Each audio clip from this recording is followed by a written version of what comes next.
Short తీద్దామని చెప్పా. Short తీస్తే ఎప్పుడు చూసినా షాప్ ఆఫర్స్ గురించి, ఈ శారీ గురించి, ఆ శారీ గురించి కాదు, కొంచెం మామూలుగా మాట్లాడొచ్చు కదా. కమర్షియల్ యాడ్ లాగా ఉండకూడదండి, మన వాళ్ళతో మాట్లాడుతున్నట్టు ఉండాలి. మా ఎన్ని అంతే ఉంటాయి కదా. మా చుట్టాలు వాళ్ళందరూ తెలుసా మీకు? చుట్టాలు 100%. మీరు నేను వాళ్ళ ఇంట్లో వచ్చినప్పుడే అబ్బాయినండి, కాదని చెప్పానండి. మీరు వచ్చినప్పుడు మీతో మంచిగా మాట్లాడతారండి. మేము కనిపించగానే మా కెమెరా ఆన్ కాగానే మా దగ్గర ఈ శారీస్ ఉన్నాయి, ఇంత ఆఫర్, ఇప్పటి నుండి ఇది ఎప్పుడు అదే.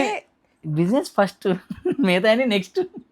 అందుకని అట్లా ఫస్ట్ అవి సో వచ్చేస్తాయి. మరి కొత్త సంవత్సరం వచ్చింది, జనవరి 1 నుండి సంక్రాంతి వరకే ఆఫర్స్ చెప్పండి. ఇంకా అన్ని శారీస్ మీద ఫ్లాట్ 25% నుంచి అప్ టు 60% డిస్కౌంట్స్ ఉన్నాయి. ఎస్పెషల్లీ కంచిపట్టు శారీస్ అయితే అద్దరహో కలెక్షన్స్ వచ్చినాయి. అసలు నిజంగా అంటే సంక్రాంతి ఇంత రేంజ్లో ఉండిద్ది అని చెప్పి ఈ సంవత్సరం నాకు బాగా తెలిసింది. ఎందుకంటే ఆంధ్రాలో స్టార్ట్ చేశాం కదా బ్రాంచెస్. సో వైజాగ్, విజయవాడ, రాజమండ్రి అయితే మామూలు లేదు, దుమ్ము దులుపుతున్నాం. అంటే ఓకే సంక్రాంతి అంటే ఇదా అన్నంత సేల్స్ వస్తున్నాయి అక్కడ. చాలా థ్యాంక్స్. అర్థమైపోయింది, ఆయన షర్ట్ లో చూస్తేనే అన్ని కలర్స్ ఉన్నాయి, అన్ని పండుగలు ఆయన దగ్గరే ఉన్నట్టున్నాయి. సో మిస్ అమ్మా, మాది కాదు మనది.